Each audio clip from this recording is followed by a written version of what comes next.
देखिए, आप लोगों को पता है कि दिल्ली में मैं जब गई थी 29 को कॉन्ग्रेचुलेशंस करने के लिए कि 33% आरक्षण पास हुआ था, तो उसके लिए और अपना खरगे जी को कॉन्ग्रेचुलेशंस करने के लिए गई थी। और जैसे गेट पे दरवाज़ा बंद कर दिया गया और मेरे ऊपर हमला कराया गया और मेरे पापा को भी मारा गया, और जिसकी वजह से मेरे पापा मतलब लाइक अभी तक उस सदमे से, इनफैक्ट मैं भी उस सदमे से नहीं निकल पाई हूँ। तो मैंने पहले भी मीडिया में बोला था कि मैं 2-3 दिन का वेट करूँगी, तो मैंने वेट किया। मुझे लगा था शायद अब पार्टी की तरफ से कुछ आएगा या अब मुझे कोई एक रिप्लाई तो आएगा, बट कुछ भी रिप्लाई नहीं आया गया है। तो फिर अभी मैंने डिसाइड किया है कि अभी मुझे इस चीज़ पे एक्शन लेना चाहिए, क्योंकि ये गलत है। ये मतलब मेरे साथ नहीं हुआ है, ये मतलब हर देश की बेटी के साथ हुआ है जो मतलब लाइक आगे बढ़ना चाहती है या आपकी अपने हक की लड़ाई लड़ना चाहती है। तो उस चीज़ पे मैंने अपना मैंने कार्रवाई की है, जिसकी वजह से मैंने अभी 1-2 दिन हुए हैं शायद हम लोगों को, हमने ये भेजा है, क्योंकि मुझे इस चीज़ पे अब मैं चुप नहीं बैठूंगी, क्योंकि जब मैं गलत नहीं हूँ तो मैं गलत सहूँगी भी नहीं। और जिसने ये किया है, और मैं चाहती हूँ, मैं इनफैक्ट प्रेजेंट गवर्नमेंट से भी चाहती हूँ और अपनी कांग्रेस पार्टी से भी चाहती हूँ कि उस व्यक्ति का पता लगाया जाए, क्योंकि मुझे वो व्यक्ति पता है। आप लोग अपनी चीज़ों से पता लगाए, और जिसकी वजह से मैंने प्राइम मिनिस्टर ऑफ इंडिया को भी भेजा है अपनी प्रोटेक्शन के लिए, और the home minister of India को भी भेजा हुआ है, और the minister of information and broadcasting को भी भेजा गया है, and national commission of schedule caste को भी भेजा है। ये सब लोगों को मैंने भेजा है, क्योंकि मुझे ऐसा लगता है कि जब इन लोगों ने ऑन रोड मेरे पे हमला कराया गया, तो अगर मैं FIR करवाने के लिए जाती हूँ तो पता नहीं ये लोग मेरे पे क्या करा दे। तो मैं सरकार से यही दरख्वास्त करती हूँ, महाराष्ट्र गवर्नमेंट से और दिल्ली गवर्नमेंट से और यहाँ तक कि प्रेजेंट गवर्नमेंट से, कि मुझे सिक्योरिटी प्रोवाइड की जाए, जिससे कि मैं सही से अपनी FIR दर्ज करा दूँ, जिसकी वजह से उन लोगों को सज़ा मिले जिन्होंने मेरे साथ ये हमला करवाया है। इनफैक्ट मुझे एक बात समझ में नहीं आती कि ये सब चीज़ें कराने के बाद उल्टा ही मुझे पार्टी से निकाल दिया गया है, और वो भी जो लेटर आप लोगों ने देखा होगा सोशल मीडिया पे। मैं बताना चाहती हूँ सबको कि वो एक फेक लेटर है, वो झूठ लेटर है, जिस पे जो साइन आ रहा है श्याम किशोर शुक्ला जी, वो एक्स MLA है और इसके अनुशासन समिति के सदस्य हैं। तो पहला रूल तो ये होता है कि कोई एक्स MLA यानी एक्स MLA किसी एक्स MLA कैंडिडेट को निष्कासित नहीं कर सकता, उसको हक नहीं होता है। मुझे अगर कोई निष्कासित करेगा, वो करेगा प्रेसिडेंट, स्टेट प्रेसिडेंट, तो उनको कोई हक नहीं बनता है। और दूसरी चीज़, उन लोगों ने क्या किया कि एक लेटर पे बैक डेट की एंट्री डाल के मुझे निलंबित कर दिया गया है। तो ये भी उन लोगों ने पूरे देश में ये झूठा खेल जो लोग खेल रहे हैं, उस चीज़ को भी मैं सामने लेके आऊँगी कि आपको कोई हक नहीं बनता कि आप बैक डेट की, क्योंकि ना मुझे कोई रिसीविंग हुई है, ना मुझे मेल पे आया है, ना मुझे व्हाट्सएप पे आया है, मुझे कुछ भी नहीं आया है। तो आगे का ये वकील है और यही सारा चीज़ें उनसे सवाल करेंगे।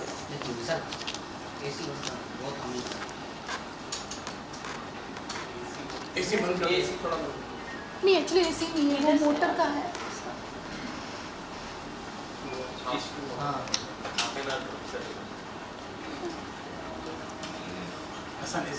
अभी आ रहा है, कम हो गया। अर्चना जी, क्या आपको प्रियंका गांधी जी की तरफ से या कांग्रेस के वरिष्ठ नेताओं से आपको क्या कॉल आया, और एक हमको ये पता चला है कि आपको प्रियंका गांधी ने ब्लॉक किया है आपका नंबर, क्या ये बात सच है? देखिए, मैं दीदी का मेरे पास पर्सनल नंबर था, मैं सच कहती हूँ, मैं ये नहीं बोलती कि वहाँ से मुझे ब्लॉक हुआ है। बट हाँ, जो नंबर मुझे मतलब जो मेरे पास था दीदी का नंबर, वो उस नंबर से मैं ब्लॉक हुई हूँ। बट मुझे डैम श्योर है कि ये दीदी ने नहीं किया है, ये संदीप सिंह ने किया है, क्योंकि मुझे ऐसा लगता है कि वो नंबर आप संदीप सिंह चला रहे हैं। और मैंने उनसे दरख्वास्त की थी कि दीदी प्लीज़ आप इस चीज़ पे एक्शन लीजिए, बट वहाँ से मुझे ब्लॉक हो गया। तो इस चीज़ का मुझे हर्ट हुई हूँ, मैं ऑफ कोर्स हर्ट हुई हूँ, बट मुझे ऐसा लगता है कि वो संदीप सिंह ने ही किया है। ओके, अर्चना, सबसे पहले तो ये बताइए कि आपको जब पार्टी से निलंबित किया गया, जी, उसके पहले आपको एक शो कॉज नोटिस जो है दिया गया था, 1 हफ्ते के अंदर आपको जाना था, आप नहीं गए। उसके अलावा आपको निलंबित करने का कारण बताया जा रहा है कि जब आप कैंपेनिंग कर रही थी इलेक्शंस के दौरान, उस दौरान आपने कई सारे व्हीकल्स का पेमेंट क्लियर नहीं किया। क्या ये बात सच है? इस बारे में पहले बताएं। पहली बात तो मैं ये बताना चाहती हूँ कि 1 हफ़्ता पहले नोटिस आता है, मेरे पास कोई नोटिस नहीं आया, ना मुझे मेल पे आया, ना मुझे व्हाट्सएप पे आया, ना मुझे किसी भी चीज़ पे नहीं, कोई भी नोटिस नहीं आया। और दूसरी चीज़, जो ये आप लेटर देख रहे हो, मैं पहले भी बता चुकी हूँ, ये बैक डेट का ही उन्होंने डाल के निलंबित कर दिया गया था, क्योंकि मेरे को पार्टी से हटाने का सिर्फ जो जिम्मा जिसे कहते हैं वो प्रदेश अध्यक्ष पे है, और उस टाइम पे प्रदेश अध्यक्ष कोई और थे, उनके मतलब उनके तहत ये लेटर पास नहीं हुआ है। दूसरा क्वेश्चन जो था कि मैंने जब इलेक्शन में लड़ा था, मैंने पैसे नहीं लिए थे, वो तो मैं अपनी लीगल टीम से बताऊंगी जब मेरी बैंक की पूरी स्टेटमेंट आएगी कि मेरे बैंक के पैसे किन किन लोगों ने खाए हैं। जो राजस्थान से कुछ लोग आए थे मेरे इलेक्शन में ही, उन लोगों को ही मैंने पैसे दे दिए, क्योंकि उन्होंने मुझे ये झूठ बोला था कि आप हमको पैसे दे दीजिए, हम आपका पूरा इलेक्शन मैनेज करते हैं। तो वो तो मेरी बैंक स्टेटमेंट ही तय करेगी कि मैंने किस किस को पैसे दिए। तो ये झूठा इल्ज़ाम लगाना आप किसी लड़की पे छोड़िए। और तीसरी चीज़, जो गाड़ी की पेमेंट के बोल रहे हैं कि गाड़ी का पेमेंट मैंने नहीं दिया है, आज भी गाड़ी की पूरी पेमेंट की रिसिप्ट मेरे पास है। और चुनाव में एक किताब लिखी जो कॉपी होती है जिसमें आपको सारे बिल्स भरने होते हैं, तो उसमें वो बिल भरे हुए हैं, तो मेरे पास सारे सबूत हैं, और उसके लिए मेरे जो वकील हैं वो ही उनको इसका जवाब देंगे। सोहेल जी, लीगल टर्म्स पे जो आपने अभी शिकायत की है पीएम नरेंद्र मोदी जी से लेकर के महाराष्ट्र के सीएम तक और पुलिस कमिश्नर को, तो क्या लीगल टर्म्स में आपने सेक्शन के तहत आप करने वाले हो आगे? देखिए, हमने तो सबसे पहले अर्चना की तरफ से एक पुलिस कंप्लेंट डाली है दिल्ली पुलिस को। यह जो अर्चना ने आपको अभी दिखाया है पुलिस कंप्लेंट, जिसमें जो इंसिडेंट हुआ था इनके साथ 29/9 का जो इंसिडेंट था, हमने पूरा नरेट किया है। हमने honourable prime minister of India से लेके जितने भी दिल्ली के अधिकारी है, सबको हमने ये कंप्लेंट लिखी है, जो अर्चना की तरफ से लिखी है कंप्लेंट, क्या क्या हुआ है। क्योंकि उस दिन के बाद से अभी तक इनको कुछ इंसाफ नहीं मिला था, कुछ चीज़ें इनके साथ हुई नहीं थी, ये भी काफ़ी डिस्टर्ब चल रही थी जो इंसिडेंट इनके साथ हुआ था। तो उसके बाद जब ये हमारे पास आई और उन्होंने हमको बताया कि ये सब चीज़ें हुई है, तो हमने एज इट इज़ जो स्टोरी थी, इनकी पूरी स्टोरी नरेट करके हमने यूनियन ऑफ इंडिया के जितने भी है, पुलिस कमिश्नर ऑफ दिल्ली से लेके प्राइम मिनिस्टर ऑफ इंडिया से लेके सबको हमने ये एक कंप्लेंट लिखा है, और जो उन्होंने डिस्पैच किया है। क्योंकि ये इंसिडेंट दिल्ली में हुआ था, तो इसीलिए हमने ये पूरा दिल्ली पुलिस को लिखा हुआ है। इंसिडेंट के हिसाब से एक एक चीज़ जो हुई है इनके साथ, जो उन्होंने कहा है, हमने पूरा ये दिल्ली पुलिस को लिखा के एक एक चीज़, इनकी जो चीज़ है, जो सच्चाई है, जो इनके साथ हुआ है, और होने के बाद जो आरोपी है उन पर एक्शन नहीं हुआ है, हमने पूरा ये लिखा था। अब ये लिखने के बाद इसको हो गया है 2 दिन, हमने 9 अक्टूबर को लिखा है सबको, सब जितने भी जो अथॉरिटीज़ है, गवर्नमेंट अथॉरिटीज़, पुलिस अथॉरिटीज़ को लिखा है। उसके बाद बट एक जो सबसे इम्पोर्टेंट जो सवाल आता है कि अर्चना जो आज बॉम्बे में है, उनको यहाँ पे भी काफ़ी थ्रेट्स आ रहे हैं, चीज़ें इनको हो रही हैं कि कंप्लेंट नहीं कर रहे हैं, जो भी इनको आ रहे हैं, ये यहाँ से दिल्ली तक अपना स्टेटमेंट रिकॉर्ड करने जाएंगी कैसे, 1। एंड सेकेंड थिंग है कि ये स्टेटमेंट रिकॉर्ड करने के बाद एफआईआर कैसे कराएंगी, क्योंकि यहाँ से वहाँ तक का जाने का इनको लगता है कि इनको थ्रेट टू लाइफ है। तो इसलिए हमने ये आज एक कंप्लेंट आप देखेंगे, आज हमने जो प्रॉपर लीगल हमारे पूरे गवर्नमेंट को, महाराष्ट्र के सीएम से लेके ऑनरेबल पीएम तक लिखा है, और मुंबई पुलिस कमिश्नर को भी हमने ये लिखा है कंप्लेंट कि हमारी जो क्लाइंट है अर्चना, उनको ट्रैवल करना है दिल्ली, तो आप प्लीज़ हमें पुलिस प्रोटेक्शन दें, जिसको बोलते हैं ट्रांजिट प्रोटेक्शन। हमने इनका ट्रांजिट प्रोटेक्शन मांगा है कि यहाँ से जब तक दिल्ली लैंड नहीं होते हैं, और दिल्ली लैंड होने के बाद जब तक इनका स्टेटमेंट रिकॉर्ड नहीं होता है, इनको पूरी पुलिस प्रोटेक्शन देना चाहिए। क्योंकि ये कोई आम कंप्लेंट नहीं है, ये बहुत ही बड़ी चीज़ है जो उन्होंने सब स्टेटमेंट में दिया है। तो ये चीज़ के लिए इनको हमने फुल प्रोटेक्शन मांगा है, जिनके लिए आज ये यहाँ पे भी बैठी हैं, क्योंकि हमने ये सबसे, आप देखेंगे, सबसे हमने प्रोटेक्शन मांगा है कि आप इनको प्रोटेक्शन दिए, और एक एज पर लॉ के लिए जो कार्रवाई होना चाहिए एज पर लॉ, ये जाए वहाँ पे दिल्ली में अपना स्टेटमेंट रिकॉर्ड करे, और रिकॉर्ड करने के बाद जो पुलिस जैसे एज पर लॉ अपनी जो कार्रवाई करे वो करे। तो हमको सबसे इंपॉर्टेंट है इनकी प्रोटेक्शन, जो हमने आज मांगी है। और आपने मुंबई पुलिस से क्या आपने दरखास्त की है? हमने मुंबई पुलिस से लेके कमिश्नर ऑफ पुलिस जिसको पावर है, और चीफ मिनिस्टर ऑफ महाराष्ट्र को भी हमने लिखा है इसके अंदर कि हमारे जो क्लाइंट है उन्होंने एक कंप्लेंट किया है दिल्ली पुलिस के आगे दिल्ली पुलिस में कंप्लेंट किया है अगेंस्ट जो इंसिडेंट हुआ है। तो हमने स्पेशल रिक्वेस्ट किया है कि इन्हें सिक्योरिटी प्रोवाइड की जाए यहाँ से लेके दिल्ली जाने की, ये स्पेशल हमारा है। अर्चना, मैं आपसे जानना चाहूँगी, 33% रिजर्वेशन महिलाओं को मिलता है। आप एक महिला होने के नाते, एक सेलिब्रिटी होने के नाते आप जाती हैं कांग्रेचुलेट करने, एकाएक महिलाओं में ऐसा क्या गुस्सा भड़क गया कि वो आप पर ऐसे टूट पड़ी, और किस प्रकार आपके पिताजी तक को जो है वहाँ पर मैं देख रही थी, काफ़ी खराब विजुअल्स, आपको ड्रैग किया जा रहा है, आप वहाँ से भाग रही हैं, जो भी है, क्या हुआ था? एकाएक ऐसा क्या बोल दिया आपने, या फिर क्या हो गया कि वो सभी ऐसे भड़क गए? वो चीज़ें आपको सीसीटीवी फुटेज में दिखेंगी। जब कांग्रेस कार्यालय के बाहर 4 सीसीटीवी फुटेज लगे हुए हैं, और जब मैं एफआईआर करूंगी तो of course police CCTV footage मांगेगी। तो जितने भी लोग, ये जो लोग मुझ पे जो लांछन लगा रहे हैं कि मैंने बहुत ही गलत तरीके से बर्ताव किया, तो उन लोगों को सामने पूरा असलियत दिख जाएगा और पूरी दुनिया के सामने सच का पता चल जाएगा कि मैं जस्ट, मेरे ड्राइवर के हाथों में बुके था, फ्लावर पोट था, और मैं जस्ट कॉन्ग्रेचुलेशंस करने गई थी। और ऐसा नहीं है, मैंने उनके पीए को, यानी जो संदीप सिंह है, उनका भी कोई पीए है जो कि अभी बैठे हुए हैं, मंत्री बन के बैठे हुए हैं, उनको भी मैंने एक रात पहले यानी 28 तारीख को 10 बजे उनको कॉल करके इन्फॉर्मेशन बोला था कि मैं 12 बजे कॉन्ग्रेचुलेशंस करने जा रही हूँ। तो उसकी भी रिकॉर्डिंग्स मेरे पास है, उसका भी सारे सबूत मेरे पास है। तो जब एफआईआर होगी तब पता चल जाएगा। उनका नाम भी धीरज गुजर है। तो धीरज गुजर को जाने से पहले ही मैंने इन्फॉर्मेशन दे दी थी। तो उन्होंने संदीप सिंह को बोला, और संदीप सिंह ने ये एक दिन पहले ही पूरा प्लान बनाया गया। और आपको इतना भी बता दूं, मेरे पास सारी फ़ोटोज़ हैं। जो बसेस आई थी वो लखनऊ से और बरेली से आई हुई थी, उसमें महिलाएं भर भर के आई हुई थी, क्योंकि दिल्ली में ये सब चीज़ें कहते हैं कि क्योंकि वो राष्ट्रीय लेवल पे चला जाता। तो इन लोगों ने मतलब यूपी से यानी लखनऊ से गाड़ियां भर भर के औरतें बुलवाई थी मेरे पे हमला करवाने के लिए। तो ये सब चीज़ें आपको पता चलेंगी जब एफआईआर होगी और पुलिस जब अपनी कार्रवाई करेगी, तब आपको पता चलेगा कि उन लोगों ने मुझे मारने का प्लान किया हुआ था और उनका ये प्लान फेल हो गया। अच्छा अर्चना, जैसे आपने बताया था कि राहुल गांधी और प्रियंका गांधी से मैं बात करूंगी, तो प्रियंका गांधी का तो कहीं ना कहीं आप बोल रहे हैं कि फ़ोन जो है ब्लॉक किया गया। नहीं, वो उनका फ़ोन नहीं है, क्योंकि मैं इस पर संक्षिप्त टिप्पणी नहीं दे सकती। बट मुझे 110% पता है कि उनका फ़ोन ही उनके पीए के हाथ में है, इस वजह से कि दीदी को ये बात पता ना चल जाए, राहुल गांधी जी को ये बात पता ना चल जाए। तो वो जो भी मेरे रास्ते में मैं मिलने की कोशिश करती हूँ, वो उसी दीवार को हटा देता है। तो ये चीज़ें हैं। लेकिन कहीं ना कहीं ये इशू जो है काफ़ी सोशल मीडिया पे काफ़ी सभी लोग देख रहे हैं, तो लोग भी तो देखते हो कहीं ना कहीं, फिर भी आपसे डायरेक्ट कांटेक्ट ना कर पाना, इसके पीछे क्या रीज़न मानते हो? कहीं ना कहीं वो भी नहीं चाहते हैं, ये सिनारियो दिख रहा है, दिख क्या रहा है? मैं बता रही हूँ आपको क्या हुआ है। मैं ये तो अपने वकील को भी दूंगी और जज को भी दूंगी।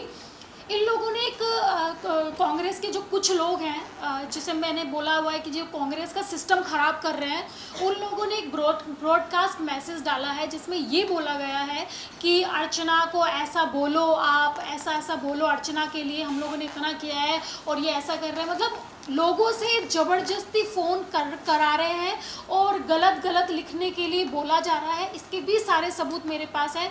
तो मे भी ये भी हो सकता है कि राहुल गांधी जी और प्रियंका गांधी जी को मेरे बारे में गलत बोला गया हो संदीप सिंह के माध्यम से, जिसकी वजह से वो शायद उस चीज़ को सीरियसली नहीं ले रहे हैं। इसीलिए मैंने लीगल टीम का सहारा लिया, इसीलिए मैंने कागजातों का सहारा लिया कि उन लोगों को पता चले कि जिस दलित लड़की के लिए आप इतनी मेहनत करते हैं, उनको आगे तक लेके जा रहे हैं, आपके ही सिस्टम में जो बैठे इंसान है संदीप सिंह जैसे लोग, वो ही दलित लड़की के साथ ऐसा करते हैं, मारपीट करते हैं और इस पर जानलेवा हमला कराया जा रहा है। तो वो सब सारी सच्चाई उनके सामने आनी चाहिए, मैं यही बोलना चाहती हूँ। इसीलिए मैंने अब एक वकील का सहारा लिया है, मैंने कागज़ का सहारा लिया है, क्योंकि बाबा साहब अम्बेडकर ने एक बात बोली थी, संविधान। तो संविधान में सारे कानून बनाए गए हैं, तो मैंने आज उन बाबा साहब के कानून का सहारा लिया है। अब मुझे ये देखना है कि मुझे इस पे इंसाफ मिलेगा या नहीं। मुझे सिर्फ इतना बोलना है कि आज मैं जिंदा हूँ, आज मैं अपने लिए लड़ रही हूँ। कल को अगर मैं मर जाती तो सब लोग अपनी अपनी राजनीति करने सड़क पे उतर जाते कि एक दलित लड़की की हत्या की गई है ऑन रोड पे, और सब लोग अपनी राजनीति करते, चाहे वो कोई सी भी पार्टी से हो। तो मैं बस उन नेताओं से, उन बड़े बड़े नेताओं से सिर्फ ये पूछना चाहती हूँ कि आज मैं जिंदा हूँ, ये मेरी माता रानी शायद मेरे साथ है, या मेरे माता पिता मेरे साथ है, जो मैं आज जिंदा हूँ। अगर आज ही मैं मर जाती तो आप सब लोग राजनीति पे उतर जाते। तो आज सारे बड़े नेता क्यों चुप बैठे हैं, क्यों नहीं बात कर रहे? मैं खड़गे जी से भी बोलना चाहती हूँ, क्या आपको नहीं दिखता है कि मेरे साथ गलत हुआ है? खड़गे जी, राहुल गांधी जी, क्या आपको नहीं दिखता है? आप इस चीज़ का पता तो लगाइए, आप किसी की बातों में क्यों आते हैं? आप एक बार सच्चाई का पता करिए। इनफैक्ट मैं सभी पार्टीज़ के नेताओं को बोल रही हूँ, मैं मोदी जी से भी दरख्वास्त करना चाहती हूँ कि प्लीज़ आप भी इस चीज़ पे एक्शन लीजिए। और महाराष्ट्र के सीएम से भी मैं बोलना चाहती हूँ, दिल्ली के सीएम से भी बोलना चाहती हूँ, केजरीवाल जी से भी बोलना चाहती हूँ। तो आज बस मुझे ये देखना है कि एक जिंदा लड़की जिस पे ये सब चीज़ें हुई हैं उसको इंसाफ मिलता है या नहीं। और कहीं ना कहीं विपक्ष का भी कोई कमेंट नहीं आ रहा, अब तक कोई स्टेटमेंट नहीं आ रहा ऑफिशियली, तो इस पर क्या टेक आपने कहीं किसी से संपर्क साधने की कोशिश की थी? देखिए, मैं अभी मुझे नहीं पता, आपको पता, मैं आपको बताती हूँ, मैं घर से नहीं निकली हूँ। मैं जब से मैं आई हूँ, मैं आई थी 29 की रात को आई हूँ। मैं 29 की रात को मैं घर से नहीं निकली हूँ, मैं चुपके बिल में घुस के बैठी हुई थी। 1 दिन हुआ, 2 दिन हुआ, 3 दिन हुआ, कुछ नहीं हुआ, और उल्टा मेरे को निलंबित कर दिया गया, सारा चीज़ें मेरे पे आ रही है। फिर मैंने सोचा कि अर्चना, अगर तू डर गई तो फिर इस देश में कोई भी लड़की अपने लिए स्टैंड नहीं ले सकती। और उसके बाद से फिर मैंने डिसाइड किया, और फिर मैंने अपने एडवोकेट जो अपना सोहेल जी हैं, इनसे कांटेक्ट किया। और चांदनी जी हमेशा मुझे बोलती रही है, अर्चना तुम्हें चुप नहीं बैठना है, तुम्हें इसके खिलाफ कुछ ना कुछ कार्रवाई करनी है, अदरवाइज़ तुम्हारी तरह बाकी लड़कियां भी फिर तुम्हारी जैसी रह जाएंगी। फिर मैंने माइंडसेट किया, अब कुछ भी होगा मैं ये लड़ाई लड़ूंगी और आगे सबको प्रूव करूंगी कि मैं सही हूँ और ये सब लोग गलत हैं। और आपको इस चीज़ का पता सीसीटीवी फुटेज में दिख जाएगा। इस वक्त आप जो है चांदनी जी, कितना डिफिकल्ट था अर्चना गौतम को, उनके ये पूरे जो हादसा हुआ उसके बाद से उनको एक सपोर्ट करना, उनको मेंटली स्ट्रॉन्ग करना, कितना डिफिकल्ट था आपके लिए बीइंग अ फैमिली फ्रेंड और एक दोस्त के नाते? जैसे कि मैंने आप लोग को पहले भी बताया था, 29 को जब मेरी अर्चना से फ़ोन पे बात हुई थी तो बहुत ही ज़्यादा वो घबराई हुई थी, और किसी ना किसी तरह से वो मुंबई पहुंची, जैसे कि मैंने पहले भी प्रेस वालों को बताया था। पर जब मैं उससे मिली तो जो उसकी कंडीशन थी, एक सहमी हुई लड़की, जिसको आप सबने देखा है कि वो बहुत ही बोल्ड है, अपनी बात को हमेशा रखती है सबके सामने। जैसे कि इसका बिग बॉस में भी एक इंसिडेंट हुआ था, जिनको ये दीदी बोलती है प्रियंका गांधी जी को लेके, उस पर भी इसने पूरा एक्शन लिया था। बट जब मैं 29 तारीख वाली अर्चना से मिली तो वो एक डरी सहमी लड़की, जिसके साथ एक बहुत बड़ा हादसा हुआ है और जिसके ऊपर देश की महिलाओं ने, सबसे मतलब अचंभे वाली ये बात है, देश की महिलाओं ने, उसी पार्टी के लोगों ने जिन्होंने इसके साथ 2 साल पहले काम किया था, एक दलित लड़की को लेके आए थे, एक चेहरा इनको बनाया गया था कि आज दलितों की जो लड़की है वो भी खड़ी हो सकती है, उनको भी आगे आने का पूरा हक है। उसके बाद जब मैं इनसे मिली तो इनमें ये बोले कि मुझे किसी बारे में बात नहीं करनी है, मैं इस चीज़ को आगे नहीं लेके जाना चाहती हूँ। मेरे पिताजी पे बहुत घात हुआ है, इनकी हालत इतनी ख़राब थी कि इनको मारा गया, पीटा गया, गाड़ी के आगे बोनट पे डाला गया। शायद मुझे जहाँ तक लगता है कि एक हत्या की साजिश थी। जहाँ तक जब हम देखते हैं कि भीड़ में किसी आदमी पे या औरत पे ऐसे हमला किया जाता है तो वो कहीं ना कहीं एक उसके पीछे एक एजेंडा है, वो सोची समझी एक साजिश होती है, कहलाता है। हाँ, तो जैसे जो वहाँ पे, जैसे अर्चना ने मुझे इंसिडेंट में बताया कि बहुत सारे वहाँ पे मर्दों ने भी, जिसको हम कहते हैं, वहाँ पे जो कांग्रेस के लोग थे उन्होंने चुंटियाँ इसको काटी, बॉडी में दुपट्टे को खींचा गया। तो बहुत ही एक घिनौनी साजिश थी ये, जिसको मैं कहना चाहूँगी। और उसके बाद कुछ 2 दिन के बाद मेरी इनके पिताजी से बात हुई, उनकी सेम कंडीशन थी जो मैंने आपको अर्चना का बताया, वो भी वैसे ही थोड़े सहमे हुए थे। बट क्योंकि एक पिता जो है वो अपनी बेटी के लिए लड़ने के लिए हमेशा तैयार रहता है, जो आप सबने वीडियोज़ में भी देखा, तो उन्होंने मुझे बताया कि लोगों का ये कहना है कि मैं वहाँ उठा, इसको बचा रहा था। बट कुछ 5 मिनट के लिए, ये मैं आप सबको बताना चाहूँगी, जब उन पे अटैक हुआ तो वो 5 मिनट के लिए कहीं ना कहीं वो अपने ब्रेथलेस हो चुके थे। जब वो ज़मीन का उनका एक वीडियो वायरल हुआ है और वो बोले कि जब मैं उठा तो मुझे ये भी नहीं पता था कि मेरी बेटी ज़िंदा है या मर चुकी है। तो ऐसा इंसिडेंट से बाहर आना, और जब मैंने अर्चना से बात की उसको मानसिक तौर पे तैयार करना, क्योंकि आप जब ऐसी कोई चीज़ें होती है तो आपको मानसिक घाव सबसे ज़्यादा होता है जो दिखता नहीं है। शारीरिक घाव आपको दिख जाते हैं पर मानसिक घाव आपको कभी नहीं दिखते हैं। तो ये हमने डिसाइड किया, और मैंने भी और मेरी फैमिली ने भी, कि हम अर्चना को सपोर्ट करेंगे। और मैं पहले दिन से, जब 29 को मेरे सामने ये बात आई थी, मैंने भी डिसाइड किया कि एक औरत को एक औरत के काम आना पड़ेगा, हम लोग को आवाज़ उठानी पड़ेगी इस इंसिडेंट के ऊपर, क्योंकि आज अर्चना है जिसका नाम है, आप सब उस पर नाम पे बात भी करते हैं, हम जैसे देख रहे हैं कि देश दुनिया में अभी ये पूरा जगह पे ये बात हो चुकी है। बट अगर यही उस कार्यालय के सामने शायद एक आम महिला होती या एक आम कार्यकर्ता होती, उसके साथ अगर ऐसा व्यवहार होता तो वो किसके पास जाती। तो ऐसे कुछ जो इंसिडेंट हमारे देश में होते हैं, उसके लिए वो सब समझा के हमने बातचीत की आपस में। इसने भी अपना पूरा पावर को इकट्ठा किया दोबारा कि ठीक है, आप सब बोलते हैं, आप सब मुझे साथ दीजिए और मैं ये लड़ाई लड़ूंगी। तो हमने पहली प्रेस कॉन्फ्रेंस की जिसमें हम सब ने आपसे बात की। बट उस प्रेस कॉन्फ्रेंस तक उसका कहीं ना कहीं माइंडसेट ये था कि कांग्रेस में, क्योंकि एक महिला है प्रियंका गांधी, तो वो मेरी बात सुनेंगे, राहुल गांधी मेरी बात सुनेंगे, ये उसका आधार था उस प्रेस कॉन्फ्रेंस का। बट जब हमने 2 दिन तक लिटरली हमने वेट किया तो वो चीज़ नहीं आई, कहीं ना कहीं वहाँ से कोई जवाब नहीं आया। और जो निलंबन का आया वो आप सब ने देखा, सब नेशनल मीडिया पे वो था, और एक वो फेक लेटर और था, डिलीट भी करवाया गया। हाँ। तो कुछ ऐसे, और जो मैं ये भी कहना चाहूँगी, ये कहीं ना कहीं ये बात हमारी रह गई थी उस समय भी प्रेस कॉन्फ्रेंस में। अर्चना के साथ साथ जो दिल्ली में मीडिया की जो महिला कर्मचारी थी, उस पर भी आप देखिए, उस वीडियो में आप देखिए, बहुत सी लड़कियां जो माइक लेके वहाँ थी उनको भी पुश किया गया। और उन्होंने जो इंडिया न्यूज़ पे जो पहली खबर ये आई थी, उस लिंक को डिलीट करवाया गया विदिन अ फ्यू सेकेंड्स। तो वो उन्हीं महिलाओं ने, और वो जिस लड़की को पुश किया गया था उसके हाथ में माइक था इंडिया न्यूज़ का, ये मैंने खुद वीडियो में देखा है। और उसी लड़की को जोर से धक्का दिया गया था अर्चना के बाद। बहुत सारी वहाँ पे और भी थी, क्योंकि हम देखते हैं 10 जनपद 12 जनपद के आसपास, हमेशा से खुद मैं दिल्ली से हूँ, तो वहाँ पे बहुत सारी पुलिस वैन्स होती हैं।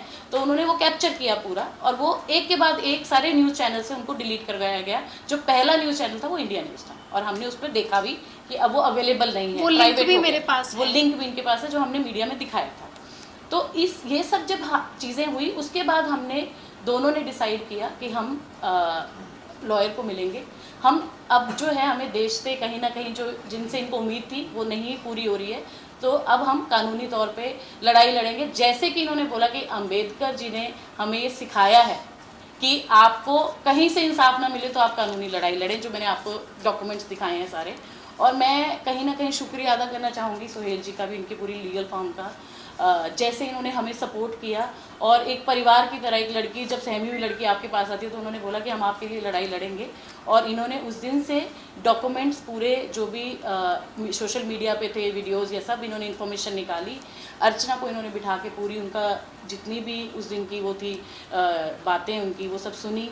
और मैं अभी भी थोड़ा सा असमंजस में हूँ, क्योंकि इनके पिताजी को हम नहीं ला पा रहे, क्योंकि उनकी अभी भी तबीयत ठीक नहीं है। तो उनसे भी हम रूबरू कराएंगे आप लोगों को जैसे ही वो ठीक होते हैं।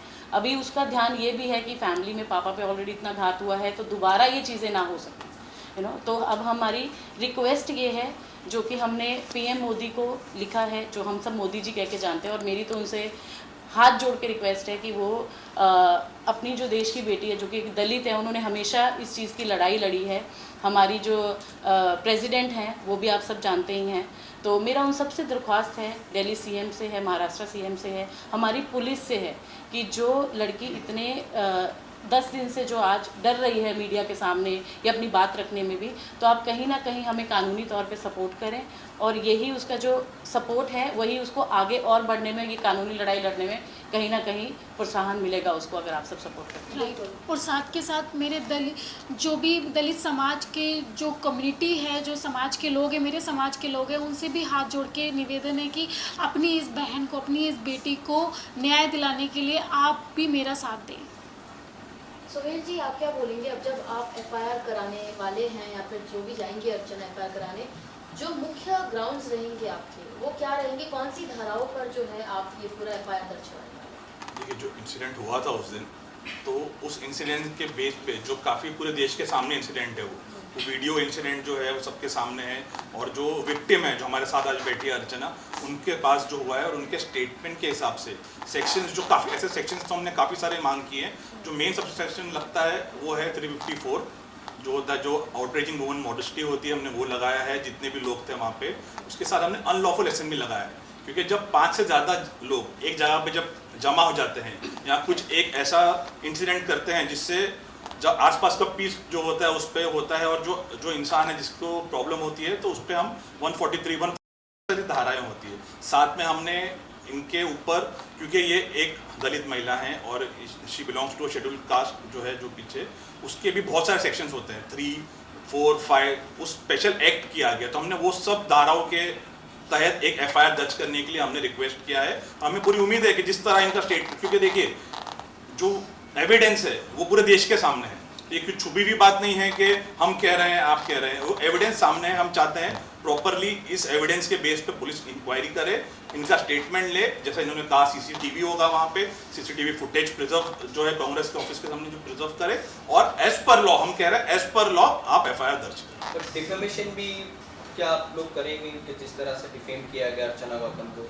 लेके कि इनको कांग्रेस से निकाल दिया गया एक फेक लेटर, उस पर भी आप डिफेमेशन? जी वो अभी इन प्रोसेस है, हम उस पर अभी डिस्कशन चालू है हमारा, जो डिस्कशन करेंगे हम, और जो एज पर लॉ, जैसा मैंने कहा एज पर लॉ जो भी चीज़ बैठती है, जो चीज़ें होती है, हम ज़रूर करेंगे और इनको इंसाफ दिलाने के लिए हम पूरी कोशिश करेंगे। अर्चना, मेरा एक सवाल, आखिरी सवाल मैं कहूँगी हिसाब से, कांग्रेस पार्टी का सिचुएशन आजकल हम सभी जानते हैं कहाँ पर है। आप पार्टी में इतने कुछ साल रही हैं, राजनीति में आप अभी सक्रिय हो ही रही थी कि ऐसी घटना हो गई। कांग्रेस पार्टी को लेकर आपकी राय बताइए, क्योंकि आपने जैसा बताया कि प्रियंका गांधी का फोन, उनका PA आपको ब्लॉक कर दे रहा है, उनको नहीं पता चल रहा है। तो यानी अगर हमें कोई इशू एड्रेस करना हो कांग्रेस पार्टी के अंदर, तो क्या उसमें कोई मिडिल लेवल पे कोई भी हेल्प करने के लिए कोई कुछ है नहीं? मतलब आपको डायरेक्टली अगर न्याय चाहिए, इंसाफ चाहिए या फिर कुछ भी जस्टिस चाहिए, तो आपको डायरेक्टली राहुल गांधी और प्रियंका गांधी को कांटेक्ट करना है। यानी इसके अलावा जो पूरा ढांचा है कांग्रेस पार्टी का वो कमज़ोर है, आप ऐसा बोलेंगे? उन तक भी नहीं पहुंच पाते हैं, क्योंकि जो मैं यही बताना चाहती हूँ। देखिए, राहुल गांधी जी बहुत अच्छे नेताओं में से एक आते हैं, प्रियंका गांधी जी भी और सोनिया गांधी जी भी।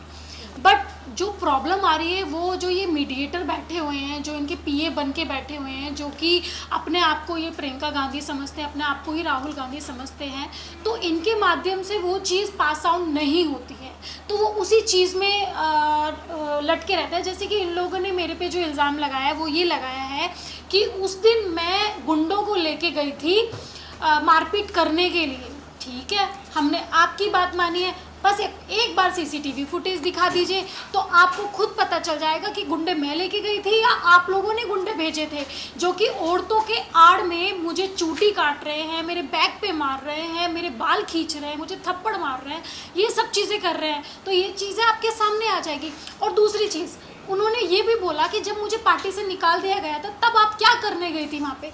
तो मैं आपकी बात सही मानती हूँ। पहली बात तो ये फेक लेटर है, मुझे कोई पार्टी से नहीं निकाला गया था, क्योंकि मेरे पास कोई नोटिस नहीं, कुछ नहीं। चलो, अब मैंने आपकी बात मान ली कि आपने बोला मुझे निकाल दिया गया, ठीक है। तो आप जैसे कांग्रेस ऑफिस है, तो ये जनदाता ऑफिस जिसे बोला जाता है, जहाँ पे जनता की सुनी जाती है, जनता दरबार जिसे बोलते हैं। तो मैं भी जनता हुई, मेरे हाथ में बुके है, तो मैं जा रही हूँ जस्ट कॉन्ग्रेचुलेशंस करने। एक नॉर्मली जनता के साथ आप ऐसा करेंगे? अगर कोई गरीब से या कोई दलित से या कोई किसी भी समाज से अगर कोई आपको कॉन्ग्रेचुलेशंस करने आता है, तो क्या आप अपने ऑफिस के बाहर गुंडों को भेजेंगे मरवाने के लिए? ये कहाँ का जनता दरबार है? तो मैं यही बोलना चाहती हूँ कि खड़गे जी को, कि इस चीज़ पे खड़गे जी आपको सख्त से सख्त कार्रवाई करनी चाहिए और सच्चाई का पता लगाना चाहिए। इनफैक्ट मैं राहुल गांधी जी को भी मैं बोलना चाहती हूँ और प्रेजेंट गवर्नमेंट को भी मैं बोलना चाहती हूँ, इस चीज़ की जानकारी आप लगाइए, ये आपका काम है। मेरा जो काम था मैंने वो अपना काम कर दिया, अभी मैं हर किसी से लड़ नहीं सकती हूँ, जितनी मेरे में कैपेसिटी है मैं उतना कर रही हूँ। अर्चना जी, क्या आप अभी बॉलीवुड करियर करने फोकस करोगी या अगर कोई पॉलिटिकल पार्टी आप दूसरी ज्वाइन करोगी? देखिए, इस चीज़ का मैंने अभी कुछ चीज़ें नहीं सोची, क्योंकि मेरी लाइफ में अभी इतनी सारी चीज़ें हो रही हैं। और इनफैक्ट आपको ये भी बता दूं, जैसे नवरात्रि आ रही है तो मेरे पास काफ़ी सारे इवेंट्स आए हुए थे नवरात्रि के, वो भी मैंने कैंसिल कर दिया, क्योंकि देखो वीडियो डालनी पड़ती है कि हाय गाइस मैं इतने तारीख को आ रही हूँ, कल को वहाँ पे मेरा किसी इवेंट के ज़रिए मेरा कुछ हो जाता है। तो इनफैक्ट मैं अभी फ़िलहाल के लिए तो मैं इसी चीज़ पे फोकस कर रही हूँ, क्योंकि ये मेरे लिए अभी बहुत इम्पोर्टेंट है। क्योंकि अब मैं डरने वाली नहीं हूँ, क्योंकि दीदी का एक स्लोगन मुझे आज तक स्ट्रॉन्ग बना के रखा है, लड़की हूँ, लड़ सकती हूँ और हमेशा अब लड़ूंगी। अर्चना जी, आप एक उन लाखों हजारों महिला की आप आवाज़ बन के आप उतर रही हो कि जो अपने पे हुई जो बर्बरता को सहन नहीं करी है। तो ये सब आपको एक जो आपकी अभी आपकी एक अलग लीगल लड़ाई आप लड़ रही हो, तो आपको किधर से आप इंस्पिरेशन आपको मिला कि ये सभी आपको अपने हक के लिए लड़ना? मुझे जो इंस्पिरेशन मिला है उन औरतों से मिला है जिनका मर्डर हो जाता है, रेप हो जाता है, वो अपनी आवाज़ नहीं उठाती है और एक पेपर में छप के रह जाती है और उनकी आवाज़ कोई उठाने वाला होता नहीं है। आज अगर भगवान ने मुझे ज़िंदा रखा है तो यही सोच के रखा है कि शायद मैं उन महिलाओं के लिए एक इंस्पिरेशन बनूं और उन लोगों की आवाज़ उठाऊं। और आज जब तक ज़िंदा हूं तब तक मैं आवाज़ उठाऊंगी और गलत को गलत बोलने में कोई गलती नहीं होती है और वही चीज़ मैं करूंगी। तो मुझे उन महिलाओं से इंस्पिरेशन मिला है जिनका रेप हो जाता है, जिनका मर्डर हो जाता है और कोई बोलने वाला नहीं रहता। उन महिलाओं से इंस्पिरेशन मिला। अच्छा, जब जो आप बिग बॉस जीत के आई थी मेरठ में, काफ़ी आपको सपोर्ट, काफ़ी प्यार मिला था, काफ़ी बैनरबाजी भी हुई थी, तो इस तरह से आपके साथ हादसा हुआ दिल में, क्या इसको लेकर मेरठ के जो आपको सपोर्ट करते हैं उसके द्वारा, मेरठ के सरकार द्वारा कोई अपील आई या कोई सपोर्ट हुआ? देखो, मुझे सच बताऊं, जनता जो कि मेरे लिए बहुत, मतलब मेरे लिए भगवान का दर्जा मैंने जनता को दिया है। और जिस तरह से मेरी वीडियोस आ रही थी, आप सारे कमेंट्स देखिए मेरे फेवर में हैं और जनता ने मुझे सपोर्ट किया, क्योंकि आजकल की जो जनता है वो पागल नहीं है। सोशल मीडिया पे सब कुछ दिख जाता है, सच का सच, पानी का पानी पता चल जाता है। तो जनता ने मुझे बहुत सपोर्ट किया है, बहुत सहयोग दिया है। तो मैं यही चीज़ें मैं जनता पे छोड़ती हूँ कि मुझे जनता ही इंसाफ दिलाएगी, मुझे उन पर भरोसा है।